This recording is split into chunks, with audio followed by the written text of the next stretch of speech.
Hi, ladies and gentlemen. Dr. Jim Gishwin here, PhD, and former intelligence analyst for under Reagan at Director of Naval Intelligence. Folks, things are getting serious. China has not just mobilized its military, it's mobilized its civilian population too. Okay? They have a carrier deployed in the Straits of Taiwan. They're running 140 aircraft in formations around Taiwan. People that have visited Taiwan are sitting there worried about what they call an embargo. In other words, the anaconda theory that was used so successfully in the Civil War on the water against the Confederates, cutting them off in the Mississippi and doing a blockade. And blockades have been used successfully in other times, too. For instance, during the Cuban Missile Crisis. Also, you got Korea now acting up. They're all upset. Everyone's upset about this drone that sat there and did spy photography or something like that in South Korea. And now the North Koreans are sitting there saying that they are combat ready. The Chinese are saying they are combat ready. We're not combat ready, people. We're giving away the defense missiles that we need ourselves. We're giving away so much equipment, and we left so much equipment in Afghanistan, for God's sake. We don't have nothing left, and we don't have the industrial capability to make it any longer. We are in Hurt City, folks. And we'll be in worse Hurt City if you let that bozo Kamala sit there and win the election. She's a pure communist. We've been run by communists for the last 4 years. Extreme socialists, communists, Marxists, whatever you want to call them. Okay? They're not Democrats anymore. They're actual socialist Marxists. And they've been doing everything that the Communist Manifesto declared in 1963 that needed to be done to take our country and turn it into a communist state. All of those things are successful. Education, communications. Okay. What we have now is fascism, the marriage of industry and state against any politician that will speak out against them. And it's not illegal to contest an election. It's been done for dozens and dozens of daggone election cycles.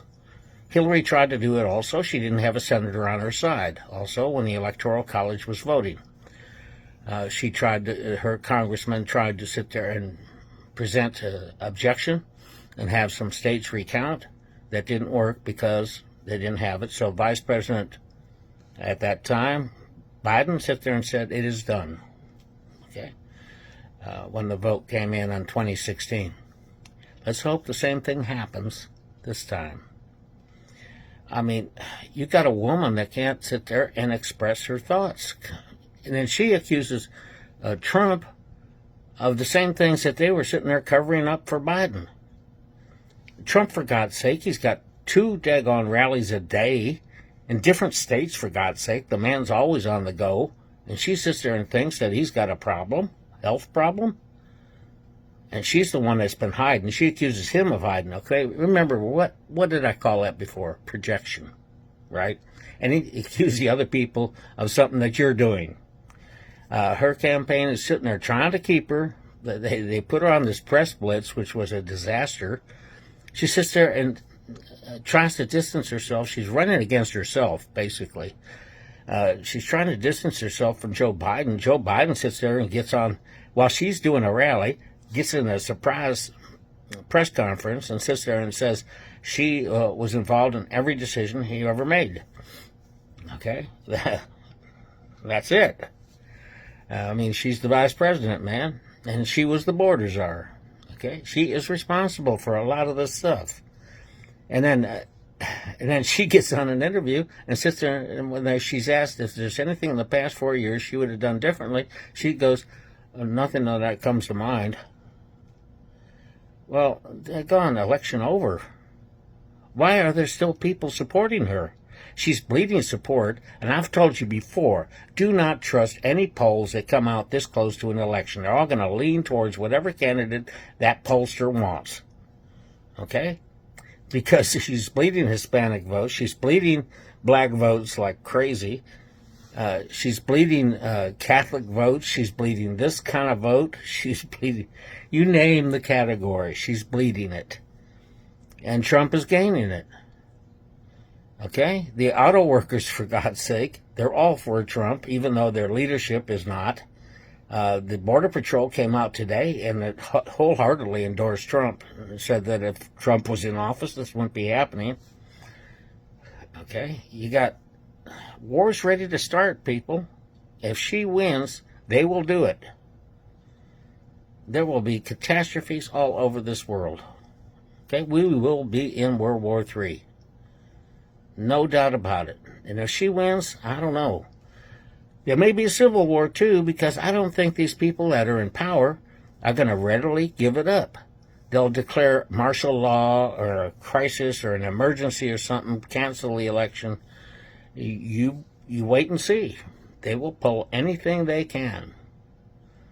Okay? This is not a democracy, folks. This is fascism. We have fascism. Closest thing we had to Nazism was under Roosevelt. He used the same tactics. He sat there and went to different automobile factories and said, you're going to make tanks. You're going to do this.